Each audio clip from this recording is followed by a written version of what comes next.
Muy buenas a todos, soy Ramiro, como muchos me conocéis, Zocker. Hoy vamos a hacer un podcast un poco especial y que seguramente saldrá mal porque es la primera vez que hago un podcast en solitario, pero vamos a hacer una celebración de los 1000 suscriptores que hemos llegado ya en el canal de Atlas y quería desde aquí aprovechar para daros las gracias a todos los que estáis apoyando, a todos los que veis los vídeos, a todos los que me comentáis y me mandáis mensajes por privado diciéndome que el podcast os gusta, que os está ilusionando, que estáis aprendiendo cosas, porque realmente ese es el objetivo de Atlas, así que muchísimas gracias a todos. Vamos a hacer para celebrarlo un preguntas y respuestas, algo que quiero repetir si os gusta en el futuro, si llegamos a nuevas metas como 5.000, 10.000 seguidores, cosas así. Me gustaría hacer un preguntas y respuestas para poder ir dejando una constancia de quién soy, dónde estoy en mi punto vital y también de qué pienso en ese momento para también entender si mi visión del mundo va cambiando con el tiempo. Así que voy a contestar unas preguntas en el futuro para todos los que queráis participar. Esto lo hago generalmente en mi cuenta de Instagram, que como sabéis es @zocker con un 3. Y también pues podréis dejar vuestras preguntas en comentarios y las leeré también. Vamos a empezar porque me he puesto una alarma porque yo soy de hablar mucho y creo que es posible que se me vaya un poco de madre. Hemos puesto una alarma para 1 hora y media, así que no creo que nos vayamos muy lejos. Hay una pregunta preciosa que me hizo Pau. ¿Cuántas decisiones nacen del miedo y no de la convicción? Me parece una pregunta muy bonita, extremadamente bonita. Creo que la gran mayoría de gente exitosa huye del miedo más de lo que corre hacia un objetivo. Explico esta afirmación. Creo que el miedo a convertirte en una persona que no te gusta o a caer en una vida que no disfrutarías o en una vida que no fuera la tuya, es un motor mucho más fuerte que la ilusión de tener ciertas cosas. Porque la ilusión de tener ciertas cosas la tenemos todos, ¿no? Todo el mundo quiere tener pues una casa un poquito mejor, un coche un poquito mejor, ciertos elementos materiales o inmateriales que le gustaría tener, pero muchas veces la comodidad de nuestra vida opaca o no nos deja ver estas cosas que queremos conseguir o simplemente las oculta o las bloquea tras una nube. Entonces creo que la gran mayoría de decisiones nacen del miedo más que de la convicción. Parte 1, porque creo que es un motor más fuerte. Parte 2, porque creo que la convicción requiere mucho más, ¿no? Creo que el miedo a que pase algo o que no suceda es un motor mucho más fácil. Simplemente si ves que te van a echar de casa o va a pasar alguna cosa, generalmente es un motor muy rápido, pero la convicción de que tienes que conseguir una cosa es algo que tienes que producir desde dentro. El miedo puede ser algo externo, generalmente es por algo que te fuerza desde fuera o que te fuerza desde dentro, pero que te fuerza de alguna manera. Pero la convicción, para llegar a una convicción de que quieres conseguir alguna cosa o ser una persona de una determinada manera, esa convicción tienes que llegar a través de la reflexión. La reflexión es un proceso muy largo, muy arduo, de meditación, de intentar observarte a ti mismo y de intentar realmente entender qué es lo que quieres conseguir y por qué quieres conseguirlo. Entonces creo que es mucho más difícil llegar a la convicción que intentar hacer algo a partir del miedo. Me habéis preguntado muchísimo acerca de los libros que leo y de los que me gusta leer y también acerca de por qué los leo. Ha sido Oli, ha sido Ruby, ha sido mucha gente y creo que voy a contestar a la pregunta de esta manera formulada, pero bueno, me lo habéis preguntado muchos. 3 libros que no podrían faltar en tu estantería. También me han preguntado 5 mejores libros para crecer personalmente y también por qué leo este tipo de libros. Empezaré diciendo por qué leo este tipo de libros. La razón es sencilla, porque creo que un libro me permite ver el mundo desde el punto de vista de alguien, primero, más inteligente que yo y más brillante que yo, porque sé que hay mucha gente brillante y es un absoluto placer el poder leer la vida a través de sus ojos y ver ideas que tú ya has pensado o que no has pensado expresadas de una manera tan bonita o incluso de una manera normal, simplemente ver otras ideas y otros puntos de vista. Sobre todo también porque me permite ver los puntos de vista de una persona que ha nacido en otras condiciones que yo y ha vivido en otras condiciones que yo, porque yo soy una persona de 29 años, que nació en Elche, que nació en el seno de una familia de 5, que estudió en un colegio, que tuvo un grupo de amigos, y todas esas condiciones sesgan de alguna manera mi visión del mundo y la sesgarán siempre, aunque yo he hecho mucho esfuerzo por intentar entender por qué pienso como pienso, por qué defiendo lo que defiendo, y si realmente esas convicciones son mías o son heredadas de mis padres, familia, grupos de amigos, etcétera, etcétera. Entonces me resulta muy bonito el poder ver en un libro cómo una persona que nació en la Alemania del 1842 o como una persona que estuvo dentro de un campo de concentración como Viktor Frankl ha podido ver la vida y que ha podido aprender de las situaciones que la vida les ha forzado a vivir, que yo seguramente no podré vivir porque cada vida es distinta. Entonces, esta es la razón por la que leo filosofía. Y respecto a la respuesta de qué 5 libros leería o tendría en mi estantería, el primero, para mí personalmente, y no es el que recomiendo leer principalmente, es El mito de Sísifo de Albert Camus, o Camus, no sé exactamente cómo pronunciarlo, no sé francés. Es un ensayo filosófico acerca del suicidio y del absurdo de la vida, y me parece, para mí, es uno de los libros que más me han abierto los ojos acerca de si tiene sentido el que estemos vivos y cómo tendría sentido que viviéramos la vida si lo tiene. El libro que más recomendaría en otro punto, es decir, para la gente que quiere aprender a conocerse a sí misma y que quiere empezar a entender un poco los libros de filosofía, el libro puente que me llevó a mí a estos libros fue 12 reglas para la vida de Jordan B. Peterson. Jordan Peterson es un psicólogo clínico de Canadá que ha tenido muchísima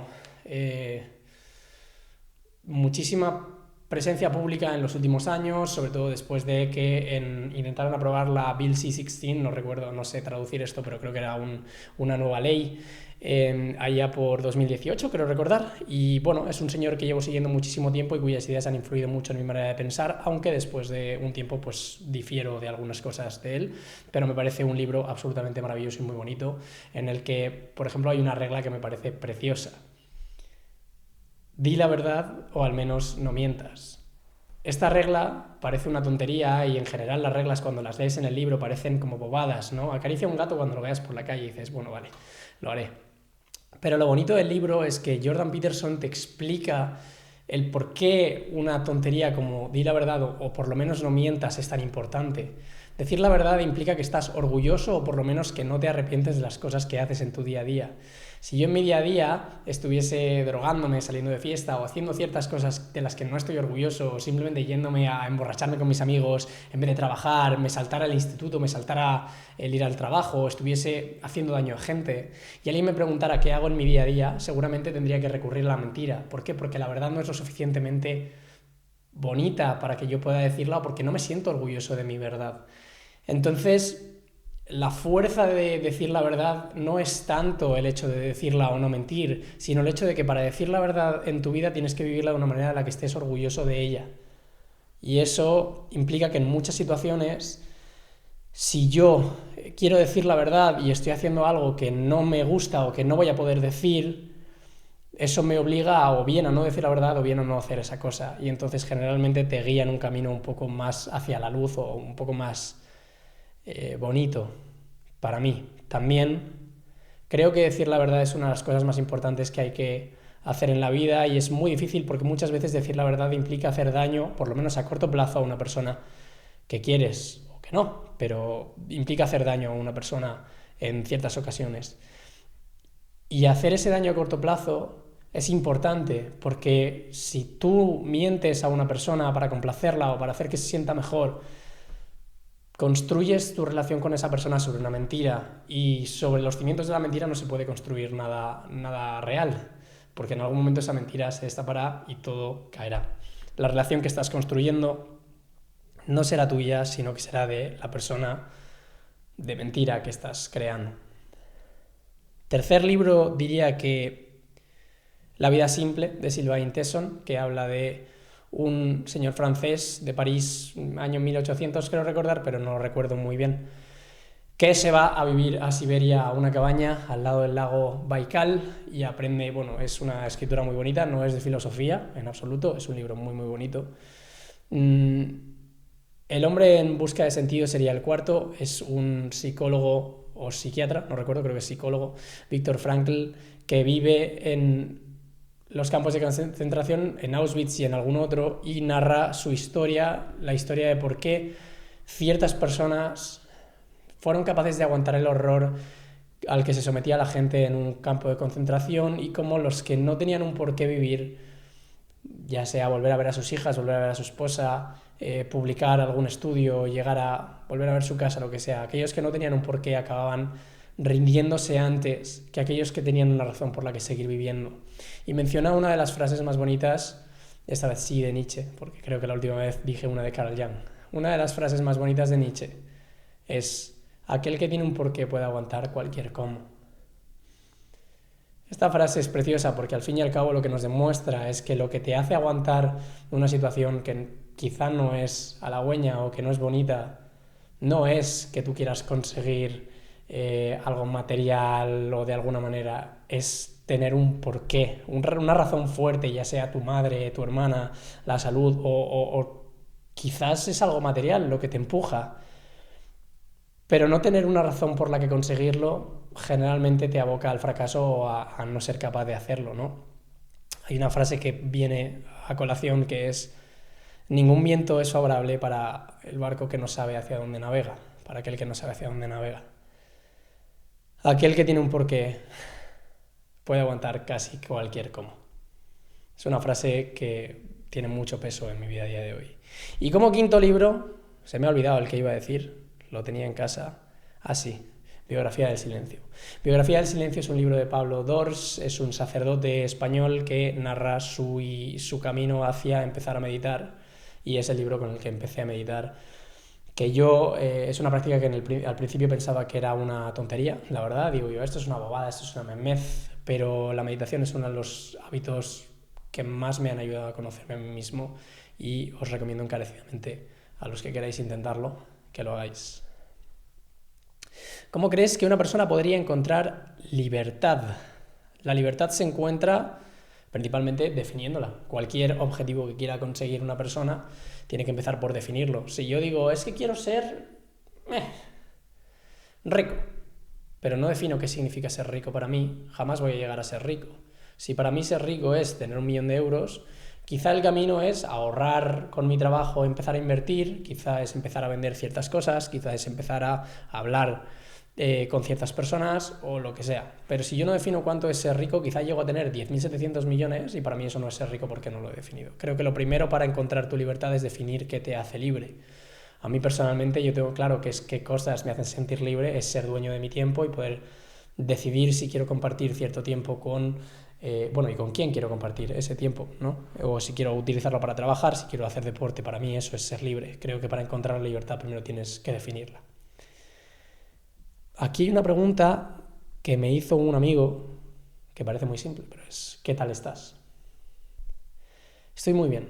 Estoy muy bien y muy mal, supongo. Estoy en uno de los mejores puntos de mi vida, aunque hace poco recibí una mala noticia, o recibí una noticia quizá no tan buena, o por lo menos no tan buena ahora, porque en retrospectiva todo lo malo que me ha pasado me ha llevado a quien soy hoy, a ser quien soy hoy, y estoy muy orgulloso de la persona que soy hoy. Entonces, donde hay muchas cosas que siento que son el fin del mundo o el apocalipsis, y en el momento que pasan es verdad que lo paso mal y sufro y me gustaría que no pasaran de esa manera o que pasaran de otra,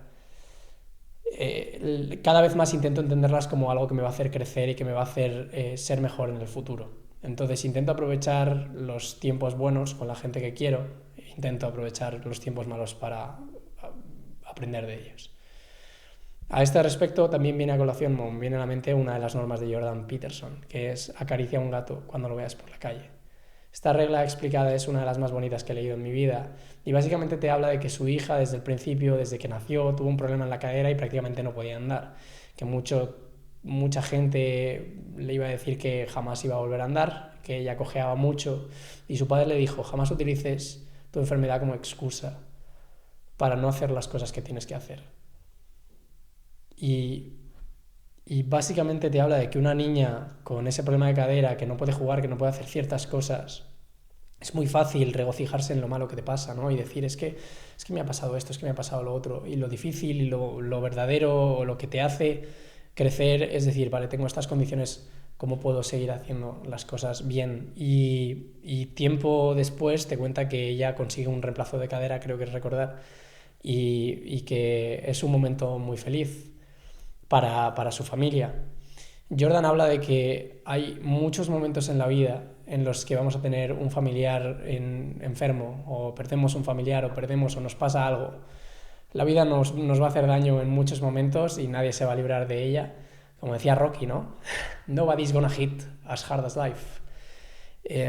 Y creo que lo que te hace es darte cuenta de que hay momentos bonitos en cada vida.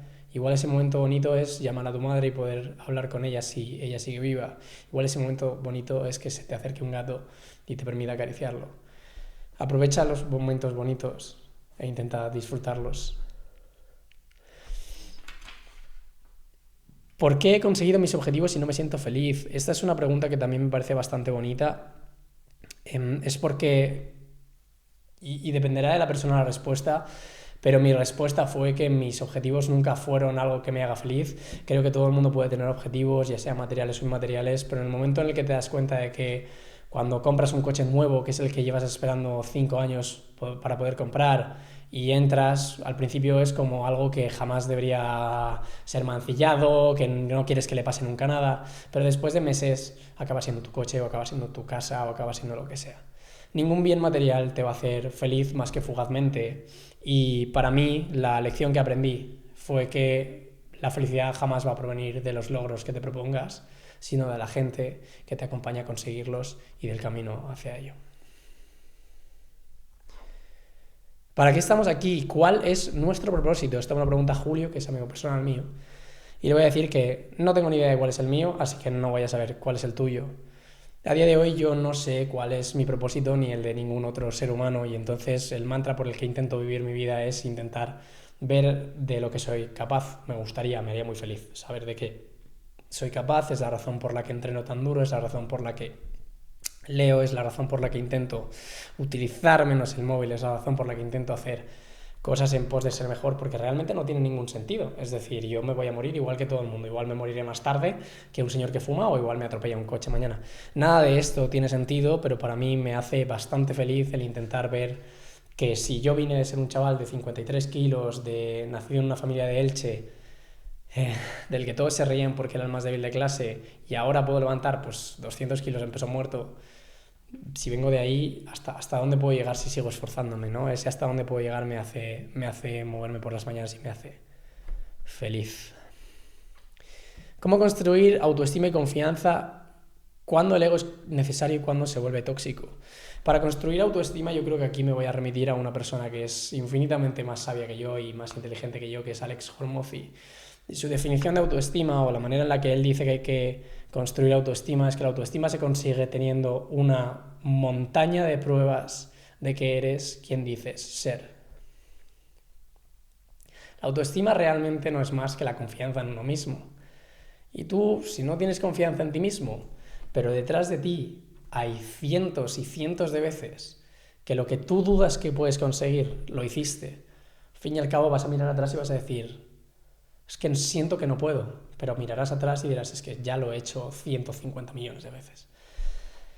Hay un no sé si frase o no sé qué era, pero una reflexión que vi por Instagram, lo vi en el Instagram de una niña, pero no sé en concreto de dónde nace, que es que si yo finjo entrenar como un atleta todos los días, y finjo que soy un atleta, y desayuno como un atleta, y entreno como un atleta, y descanso como un atleta, después de cuánto tiempo, después de 2 años fingiendo ser un atleta, no se podría decir que yo soy un atleta, porque estoy haciendo exactamente lo mismo que él. Aunque yo esté fingiendo, no se puede fingir la autoestima. Fingir la valentía, por ejemplo, ya es valentía. Es decir, si yo finjo ser valiente en un momento en el que la valentía haría lo mismo, hago lo mismo que una persona valiente, estoy siendo valiente. Entonces, creo que construir autoestima es básicamente intentar construir una serie infinita de pruebas de que soy quien digo ser. Por eso me levanto todas las mañanas y hago deporte, por eso no me salto entrenamientos, por eso no me salto la dieta, por eso no me salto ciertas cosas. ¿Cuándo el ego es necesario y cuándo se vuelve tóxico? Creo que el ego es entendido como soy mejor que el resto del mundo. Creo que nunca es necesario, A mí personalmente me parece impresionante la mentalidad que tuvo siempre Muhammad Ali. Muhammad Ali es sin ninguna duda mi ídolo junto con mi padre y la persona, bueno, una de las personas a las que yo aspiraría a ser en muchos aspectos, no en todos. Muhammad Ali se hace famoso en gran medida por el hecho de que es el mejor de todos los tiempos. De hecho, el término GOAT, Greatest of All Times, que últimamente se utiliza muy a la ligera para determinar a Cristiano, a Messi y tal. GOAT siempre ha sido uno y solo habrá uno y será siempre Muhammad Ali. Y la particularidad de Muhammad Ali fue que él decía que era el mejor, y hay una frase que dice él que es preciosa, que es: yo dije que era el mejor incluso antes de saber que lo era. Esta frase a mí personalmente me provoca escalofríos porque no sabes realmente discernir si él ya era el mejor y dio la casualidad de que lo dijo, o se convirtió en el mejor por realmente decirlo y reafirmarlo tantas veces como lo hizo. La ciencia nos ha demostrado más de una vez que los pensamientos forman tu vida. Cuanto más te repites algo, ese algo acaba convirtiéndose en tu realidad si te esfuerzas por conseguirlo.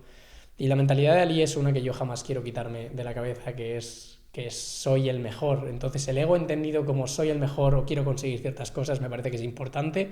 Cuando se vuelve tóxico, cuando te hace faltar al respeto o dañar a otras personas por él.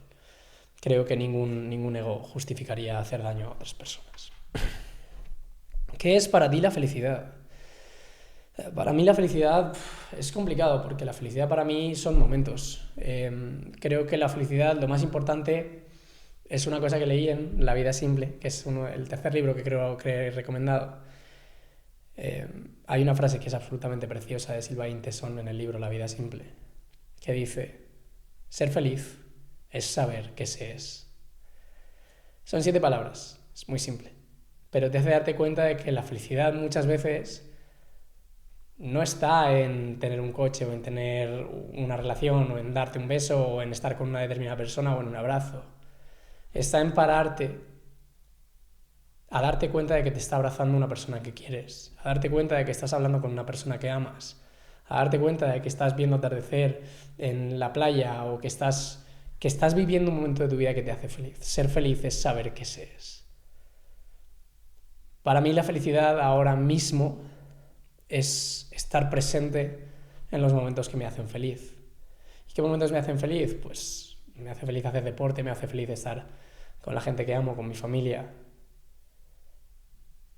Supongo que un poco lo mismo que a todo el mundo. Me hace feliz superarme, muchas cosas. Pero para mí la felicidad es estar presente en los momentos felices. ¿Cómo encontrar aquello a lo que te quieres dedicar tu vida, a lo que quieres dedicar tu vida? Esta pregunta me la habéis hecho bastantes y al parecer hay muchos chavales jóvenes que me preguntáis. Y quiero remitiros a un libro de Robert Greene, que es el autor de Las 48 leyes del poder y es un autor bestseller, vamos, es un tío que es un crack. Y en este libro, Maestría, Robert Greene habla de la importancia de escuchar a la voz interior que todos tenemos de niños, ¿no? Que todos de niños tenemos una voz interior de algo que nos llama, de algo que nos hace querer llegar a ser futbolistas, músicos, cantantes, pero que muchas veces la sociedad o nosotros mismos nos obligamos a apagar esa voz porque decimos que son ilusiones, que nunca vamos a llegar y acabamos como autoconvenciéndonos de que es imposible, de que no queremos hacerlo y acabamos apagando esa voz, pero esa voz nunca se va. Entonces, el opacar esa voz o intentar nublarla con pensamientos de que es imposible, tal, al final creo que hace muchísimo daño. Entonces, intenta encontrar lo que amas y a lo que te gustaría dedicarte y para ello tienes que intentar probar. Hace poco una niña que quiero un montón, seguramente la que más, me dijo que había encontrado su pasión y su pasión la encontró a raíz de ciertas exposiciones a cosas que ella jamás hubiera hecho. Le había pasado una cosa, a raíz de esa cosa encontró otra disciplina y esa disciplina acabó siendo su pasión. Y si no se hubiese expuesto a la primera cosa, no hubiera llegado a la segunda. Entonces, para mí, el encontrar aquello que amas y aquello que quieres dedicar tu vida es sobre todo exponerte a muchas cosas. Cuanto más te expongas a cosas, más posibilidades hay de que encuentres algo que te apasione y a lo que quieras dedicar toda tu vida. Talento frente a trabajo duro. Esta es muy fácil. Siempre está la frase de el hard work beats talent when talent doesn't work hard, pero esa frase es básicamente Mr. Wonderful y yo no soy nada Mr. Wonderful. El trabajo duro gana el talento cuando el talento no trabaja.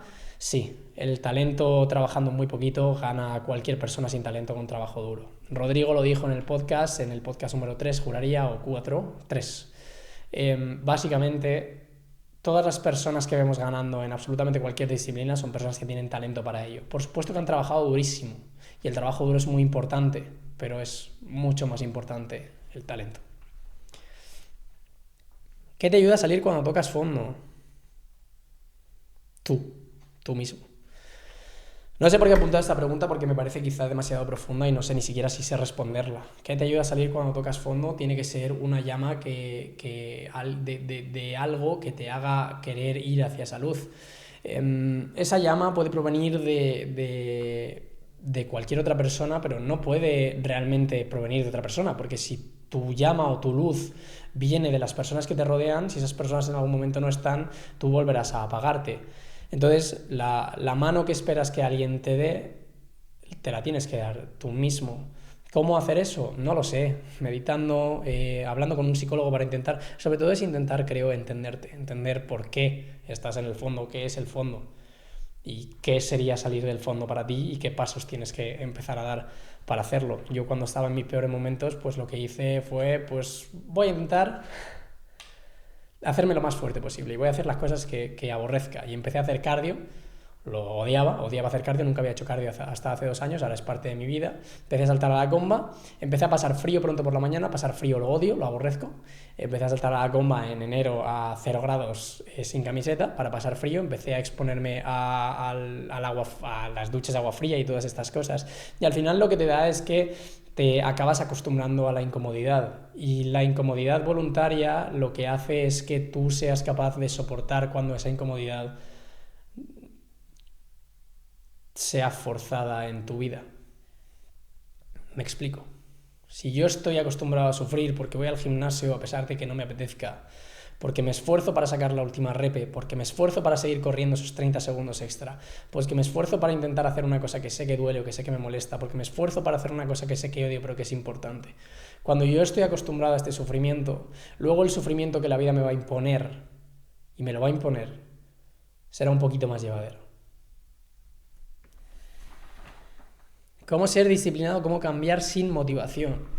Me ha hablado hoy una amiga, me ha dicho que sí le recomiendo un libro para dejar de procrastinar. Yo lo siento mucho, pero no hay absolutamente nada que te pueda hacer cambiar sin motivación, porque la motivación no importa. Yo estuve hablando con un amigo e hice un vídeo acerca de esto. Para mí, yo no soy una persona disciplinada. Yo voy a entrenar 8 o 9 veces por semana, no porque yo sea una persona disciplinada, sino porque yo soy una persona que entrena 8 o 9 veces por semana. Pongo el ejemplo que utilizo siempre. Vosotros os laváis los dientes, como yo, todos los días, como yo. Y algún día llegáis cansados y no os apetece lavar los dientes, como yo. Pero tanto tú como yo nos lavamos los dientes. ¿Por qué? Porque somos una persona que nos lavamos los dientes y porque lavarte los dientes forma parte de tu vida. Para mí, hacer deporte, o meditar, o leer, forman parte de mi vida. Y la razón por la que yo leo y por la que no tengo que forzarme a leer es porque yo soy una persona que lee, y porque soy una persona que medita, y porque soy una persona que hace deporte. ¿Y cómo sabes que estás en ese punto? Cuando tú eres una persona que entrena los lunes a las 3 de la tarde y un lunes no entrenas y a las 3:30 de la tarde dices, me falta algo. En ese momento te das cuenta de que te has convertido en esa persona. No tienes que ser disciplinado, tienes que ser quien dices ser o quien quieres ser. ¿Cuál es el mayor problema de la sociedad de hoy? Creo que puedes definir la simpleza o la estupidez, esto lo leí, puedes definir la estupidez por los simples, no, por el número de cosas que explican por una sola razón. Me explico.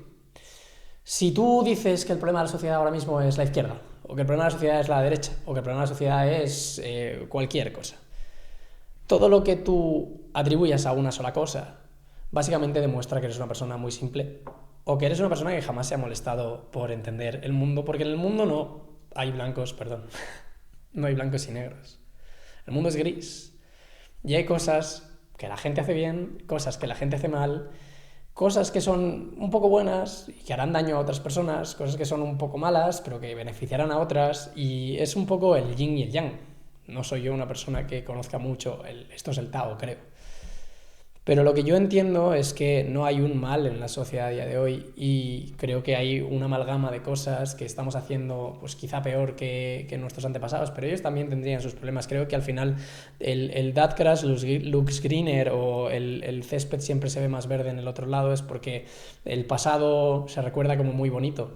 Siempre recordamos que los tiempos pasados eran mejores, o que lo que pasaba antes o lo que pasaba en otro sitio era mejor. Creo que la realidad es otra. Creo que siempre todas las situaciones, todas las coyunturas sociales y políticas tienen cosas buenas y tienen cosas malas. Y nosotros estamos viendo la nuestra. Y si pudiera señalar una cosa que odio absolutamente de la sociedad, es la disociación que hay entre generaciones, y me da mucha pena. Porque la diferencia que había entre mi padre y el suyo era muy poquita. Su sociedad era una sociedad realmente pues muy parecida a la sociedad de mi padre, a la sociedad de mi abuelo. Pero la sociedad de mi padre a mi sociedad es muy distinta. Yo he nacido con un móvil en la mano, bueno, quizá yo no, pero la gente que viene después de mí. Hemos nacido con un móvil en la mano, con la capacidad de tener toda la información a nuestra disposición, y sobre todo con la mayor cantidad de opciones que jamás ha tenido la humanidad, y esto me parece que es durísimo para la especie humana. No sé de quién lo escuché, pero básicamente si tú vas al supermercado y hay dos champús, tú vas y coges el azul. Pero si en el supermercado hay 150 marcas diferentes de champús, te abrumas y te vas sin champú. Tener opciones, tener infinitas opciones, es algo muy doloroso para la especie humana, porque mi padre y mi madre tenían un camino que trazar en su vida. Era llegar a los 16 y seguir estudiando, 16, 18 y seguir estudiando, o ponerse a trabajar. Y había una posibilidad de formar una vida trabajando o estudiando. Después era ponerse a trabajar, comprar una casa, tener una pareja, tener hijos. Era una vida trazada. Y realmente no había muchas cosas a las que dedicarse, o no había tantas. Pero ahora tenemos muchísimas opciones, muchísimas carreras, muchísimas posibilidades de puedo ser TikToker, puedo ser influencer, puedo ser futbolista, puedo ser músico, puedo ser you name it. Hay muchísimas cosas que hacer, y estas opciones de todo el mundo quiere conseguir todo es muy abrumador. Y además cada vez más creo que las redes sociales nos alejan, nos están polarizando muchísimo, y la gente se extremiza o se radicaliza demasiado, porque al fin y al cabo hay cámaras de eco. El concepto de la cámara de eco es que tú eres una persona de izquierdas y solo ves publicaciones de izquierdas y antiderechas y demás, y te vas radicalizando quizá cada vez más a la izquierda, y a la derecha le pasa lo mismo, y cada vez más lo que encuentras son dos puntos más enfrentados, y eso al final genera odio entre personas que al final somos lo que somos. Podremos diferir en lo que pensamos, pero somos personas al fin y al cabo. Este podcast lo estoy grabando el día después de que hayan asesinado a Charlie Kirk en un evento en la Universidad de Utah, y me da mucha lástima ver cómo la sociedad se está polarizando cada vez más, sobre todo ver cómo hay gente celebrando la muerte de una persona solo porque defendía ideas que no eran suyas. Quizá las ideas que defendía o ciertas cosas que decía yo no estaba de acuerdo, no estoy de acuerdo, no soy una persona religiosa, no estoy de acuerdo en muchas cosas que defendía, pero era una persona que iba sin faltar al respeto, o creo que no le he visto nunca faltar al respeto a alguien directamente, a hablar con gente que opinaba distinto a él. Creo que el odio que estamos germinando en la sociedad es uno de los mayores problemas, aunque definitivamente hay muchos otros. ¿Se puede querer a alguien más si no te quieres a ti mismo? Creo que sí, pero al final vas a querer mal, porque cuando tú quieres a alguien más sin quererte a ti mismo, lo que estás haciendo es proyectar en esa persona las cosas que a ti te faltan. Entonces le vas a querer por las razones equivocadas, le vas a crecer porque tú te conviertes en una persona que te quieres, o porque te vuelcas sobre todo en esa persona, ¿no? Porque vuelcas, tus inseguridades no están, porque vuelcas tu vida en esa otra persona y te medio fusionas con esa persona. El momento en el que esa persona no está, tú te sientes vacío y ya no estás. ¿Se puede querer a otra persona? Sí, pero es un querer mal, quieres mal a esa persona, en mi opinión.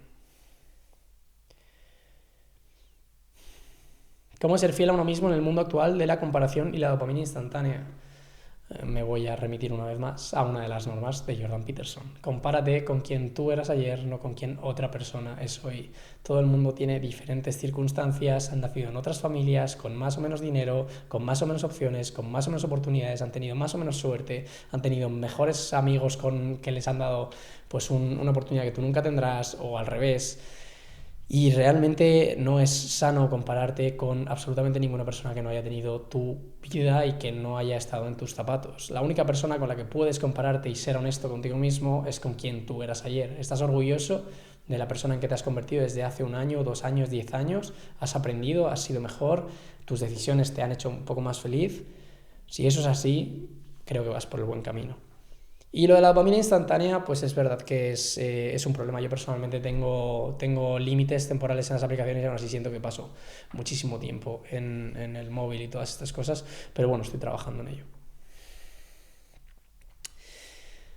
¿Tienes miedo a la muerte? Sí, la verdad, muchísimo. Me da mucho miedo no estar, me da mucho miedo la idea de fallecer y yo creo que todo el mundo, en cierto modo, salvo aquellos que tienen fe en que hay algo más, tienen miedo a la muerte. Creo que se puede llegar a aceptar la muerte, pero yo no he sido capaz aún, supongo, porque la idea de no estar, de no ser, de no existir, es una idea que no soy capaz de comprender, y evidentemente no la sabe comprender absolutamente nadie, y con la que no soy capaz de comulgar. Me llena de un vacío brutal el sentir que yo no voy a poder tocar, ver, hablar, reír, sentir, y me pone muy triste, pero la vida tienes que vivirla hacia adelante y en algún momento, quizá cuando la muerte esté más cerca, Dios sabe si yo me muero mañana, pero si tengo la suerte de crecer hasta ser adulto, hasta ser anciano, porque adulto teóricamente ya soy, pues quizá habré hecho las paces con una idea tan dura. Pero igualmente creo que también lo que dicen, ¿no? La muerte también le da sentido a la vida. Si toda la vida fuese infinita, me importaría bien poco lo que haces, pero al fin y al cabo tendrías tiempo para seguir haciendo cosas y sería un poco fútil todo. No sé, tengo que planteármelo. Me siento triste sin motivo aparente, mi vida está bien. ¿Qué hago? Si te sientes triste es que hay algo que no está bien. Yo creo que aquí en esta situación lo que tienes que intentar es entender que es que no está bien. Decir que todo está bien, pero que me siento mal, me parece una falacia o me parece algo equívoco. Si yo te digo, me duele el estómago, pero todo está bien, presumiblemente hay algo que está haciendo que me duele el estómago. El estómago me puede doler porque tengo una bacteria, o porque tengo estrés, o porque he comido algo que me ha sentado mal, o porque soy alérgico a algo. Pero lo que no puedo decir es que está bien si hay algo que está mal. Entonces tienes que intentar entender qué es lo que está mal. Y en ciertas situaciones, para entender por qué te duele el pie, pues vas al médico. Para entender por qué te duele tu vida, deberías planteártelo meditando, o yendo a un psicólogo, o intentando entender qué es lo que está mal. Pero no decir que todo está bien, creo. Mejores maneras de cuidarse física y mentalmente. Pues esta es muy sencilla. La mejor manera de cuidarte físicamente es descansar, es comer bien, es suplementarte, es leer y es estar en paz. Todo el estrés mental te va a hacer estar mucho peor físicamente. Y la mejor manera de cuidarse mentalmente es hacer deporte y tener un cuerpo sano y estar bien de salud. Hay una frase preciosa que es: todos tenemos 1000 problemas cuando estamos sanos, pero cuando estamos enfermos solo tenemos un problema. Estar bien físicamente te ayuda a estar bien mentalmente, porque tu cuerpo no es un problema. Estar bien mentalmente, descansar, hace que tu cuerpo se pueda recuperar y te hace estar bien físicamente. Son lo mismo. Pero por supuesto, entrenando, comiendo bien, durmiendo, esas son las bases de estar bien física y mentalmente. Esta es una pregunta muy bonita, que es: ¿solo se puede crecer desde el dolor? Yo creo que no, pero creo que es más fácil. Volvemos al miedo o a la convicción. Creo que el dolor o las situaciones que la vida nos impone, ya sea la muerte de un familiar, si habéis conocido a algún chaval cuyo padre murió joven, veréis que ese chaval será un poquito más maduro que el resto, o habrá crecido un poquito más, y si ha tenido la suerte de poder seguir con entereza, habrá madurado mucho. Las situaciones dolorosas que nos pone la vida nos fuerzan a crecer.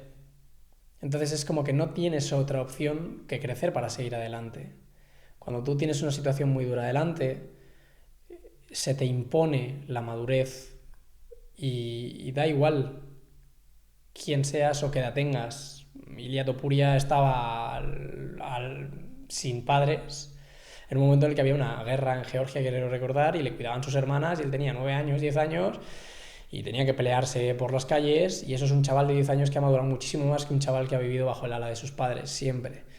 Entonces, ¿solo se puede crecer desde el dolor? No, definitivamente no. Pero creo que crecer desde un punto bonito requiere muchísimo más esfuerzo. Es decir, si yo quiero convertirme en una persona más sabia, más emocionalmente inteligente, que sea capaz de cuidar de sus seres queridos, que sea capaz de ayudarles, y lo hago sin forzarme a situaciones que me fuercen, perdón, sin someterme a situaciones que me fuercen a ser esa persona, voy a tener que plantearme mucho y aprender mucho acerca de qué es exactamente lo que quiero ser, cómo se es emocionalmente inteligente, entender la rabia, entender la ira, y pasar por caminos que son muy duros de hacer si los tengo que hacer voluntariamente. Tengo que hacer muchísima introspección, definir qué es a lo que quiero llegar a ser, cuáles son los pasos para hacerlo, y tengo que ir andándolos, y no serán pasos fáciles. Pero cuando yo me someto a una herida o tengo un problema en mi vida, ese problema me fuerza a crecer siguiendo los pasos que tengo que seguir, porque no hay otra salida que hacia adelante. Aquí sí que viene mi frase favorita de Carl Jung, que dije que era de Nietzsche, que es que ningún árbol puede llegar al cielo sin que sus raíces lleguen al infierno. Y esto es verdad, o por lo menos es una de las frases que más impacto tienen en mi vida, ya lo comenté, porque para mí y para muchos, todas las experiencias malas que yo he tenido en mi vida son las que me han hecho entender cuantísimo valor tienen las cosas que quiero, y me han hecho crecer más de lo que ninguna experiencia buena me ha podido hacer crecer. Asimismo, son las cosas que más quiero en mi vida las que más daño me pueden hacer. La muerte de mi perro, la muerte de mi madre, perder a un ser querido. Siempre van a ser las cosas que más bajo te hundan. Pero son las cosas que más bajo te hunden las que te permiten subir más alto de lo que nunca has subido. Creo que no solo se puede crecer desde el dolor, pero creo que es mucho más fácil entender el camino. Tener pareja actualmente, ¿por qué la mayoría fallan? Bueno, ¿por qué la mayoría de las parejas fallan? Evidentemente esto necesitará unos estudios sociológicos que yo no soy capaz de hacer, pero creo que uno de los problemas más grandes es el hecho de tener como tantas opciones, ¿no? En el pasado tú tenías una convivencia con 2, 3 personas del sexo opuesto, y en algún momento, pues en el trabajo o ciertas cosas, pues os acababais teniendo una relación, casándoos, el divorcio no era una opción, y las relaciones eran para siempre, y socialmente no estaba aceptado divorciarse, por ende las relaciones eran para siempre.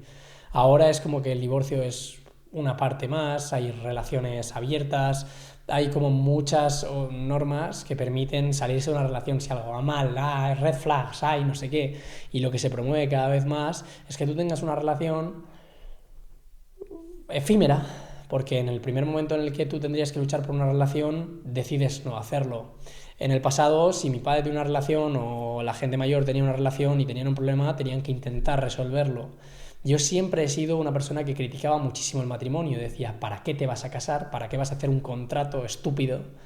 Si luego al final lo que importa es que sois dos personas que os queréis, podéis vivir juntas sin estar casadas. Pero poco a poco fui madurando y entendí que el matrimonio no importa por casarte o por un contrato. El matrimonio es una promesa.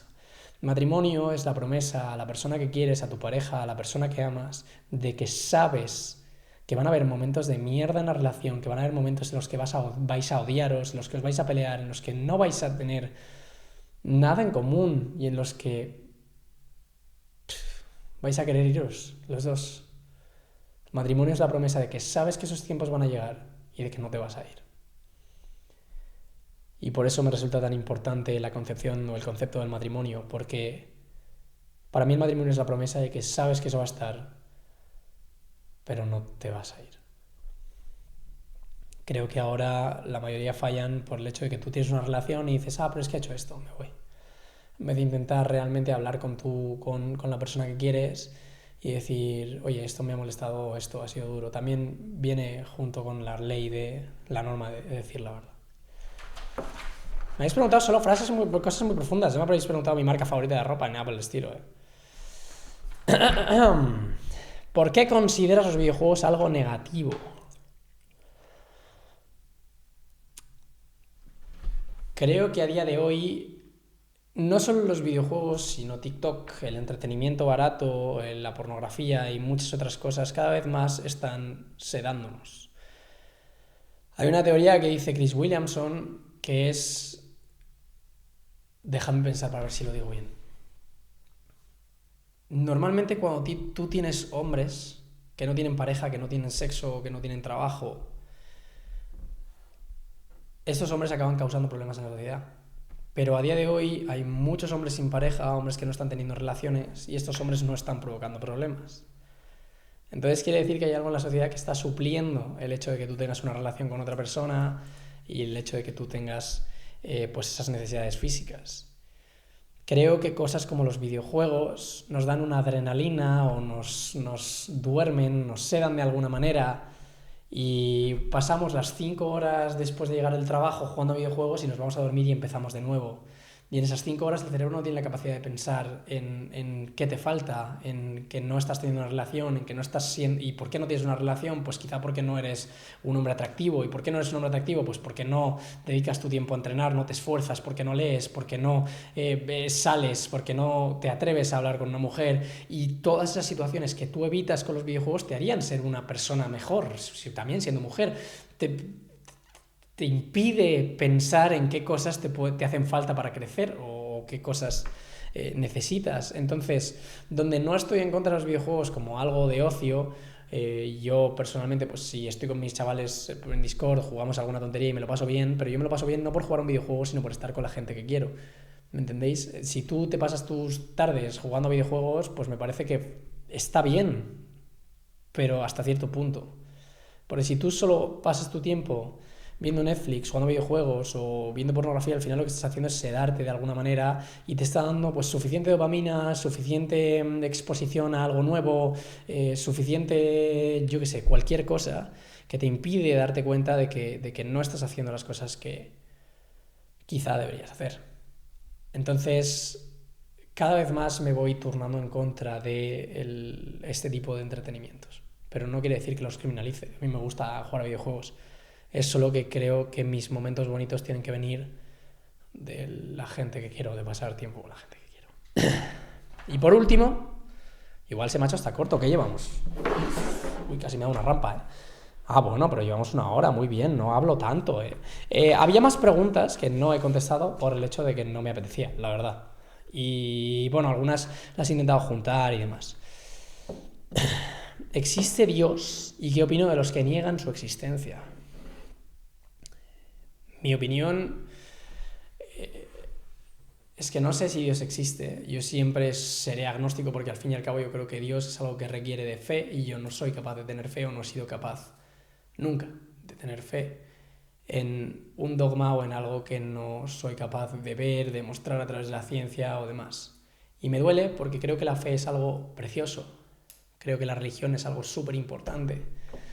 Y me parece que es algo muy bonito porque te da un porqué para muchas cosas. Si tú realmente crees en Dios y alguien tiene una enfermedad muy grave, piensas, bueno, te puedes refugiar en Dios. La muerte no es tan muerte porque para ti hay una vida eterna o hay una vida después. Y los momentos malos de la vida los puedes achacar a un Dios en el que crees, que es bondadoso y que crees que algo lo va a hacer mejor. Y ese tener fe permite que haya una pequeña luz en la oscuridad más grande del hombre. Cuando tú estás en depresión absoluta y no ves ninguna luz, si tú crees en Dios y crees que hay una luz que te va a sacar, esa luz ya no te la tienes que dar a ti mismo. Y creo que es muy, muy bonito. A mí me gustaría poder tener fe, pero no la tengo. Sin embargo, yo actúo como si Dios existiera. Intento hacerlo. Esto lo dice Jordan Peterson también. Yo intento actuar como si Dios existiera y evidentemente me voy a equivocar. Pero intento promover las cosas que creo que haría un Dios bondadoso y no tiene por qué ser el católico. Intento ayudar a la gente que que puedo, si no es en detrimento mío o de haciendo daño a nadie, si veo a una señora que le cuesta abrir la puerta, pues intento abrirle la puerta. Si veo que a alguien le cuesta llevar las bolsas o que tiene que subir algo y le está costando y le puedo echar una mano, siempre intento echar una mano. Buenas, corte abrupto porque se ha apagado la cámara, no sé por qué razón. Pero bueno, como iba diciendo, yo no creo en Dios, pero actúo como si existiera porque me parece bonito en general lo que promueve la religión, no todo, pero me parece bonito el ayudar al prójimo, el intentar ser buena persona, intento seguir esas máximas y creo que la religión es súper importante para la sociedad porque creo que cuando muere Dios, o por lo menos cuando Nietzsche dice que Dios ha muerto, los humanos no podemos o no sabemos vivir sin ídolos, me da la impresión al menos. Y cuando no somos capaces de adorar a un dios, empezamos a adorar a otros falsos dioses. Y estos falsos dioses pueden ser pues políticos, una ideología o simplemente cosas que jamás van a ser tan buenas como la religión, porque al fin y al cabo Dios, el Dios que dice la religión es perfecto. Es el ideal, es la religión en su punto cúspide, es todo lo que podría ser bueno. Y que tú aspires de alguna manera a ser el ideal, a ser perfecto, evidentemente sabiendo que nunca nadie va a llegar a serlo, es algo muy bonito. Y es muchísimo mejor siempre, o siempre va a ser muchísimo mejor, que aspirar a cualquier otra cosa, que nunca va a ser tan buena como aspirar a ser Dios perfecto, ideal, bondadoso. Entonces creo que la religión es parte importante, muy importante de la sociedad y creo que la estamos perdiendo. Y donde yo no soy religioso, me duele ver que los valores de la religión cada vez están menos presentes en la sociedad. ¿Y qué opino de la gente que niega la existencia de Dios? Creo que están en su total libertad. Pero lo dicho, creo que la religión tiene mucho más valor del que le damos. Y digo esto sabiendo que no soy René ZZ, René ZZ, si ves este podcast, cállate la boca, macho, que eres un plasta, tío, eres un brasas. No, es broma, él ha encontrado su fe, pero yo no soy una persona que vaya a promover ateos católicos o creed, pero sí que es cierto que en mi visión la religión tiene muchísimo más valor. Ojo, que no digo que tiene que ser algo que dicte tu vida o que haga que tu vida sea distinta, pero para mí tiene muchísimo valor. Por eso, porque es lo que he dicho, nos inspira a aspirar a ser perfectos, a ser buenos, a tratar bien a la gente, a no enfadarnos, a no cometer actos de maldad. Y absolutamente nada con lo que sustituyamos a Dios va a ser tan bueno como eso. Entonces me parece bastante bonito lo que promueve la religión, me parece muy bonito. Y nada más, voy a terminar este vídeo antes de que se apague la cámara otra vez. Vamos a terminarlo con una pregunta que no me habéis hecho, pero que me apetece contestar, que es ¿quién soy yo? Muchos de vosotros no sabréis quién soy, quizá me conocéis por Zocker, quizá simplemente os habéis topado con Atlas, pero quiero deciros que yo soy Ramiro, soy una persona de 29 años, nací en Elche.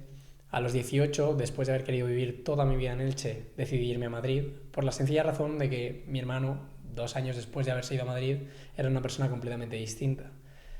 Entendí al venir por qué, porque al fin y al cabo el exponerme a esa situación de no estar bajo el ala, bajo la salvaguarda de mis padres, me hizo enfrentarme a situaciones que me hicieron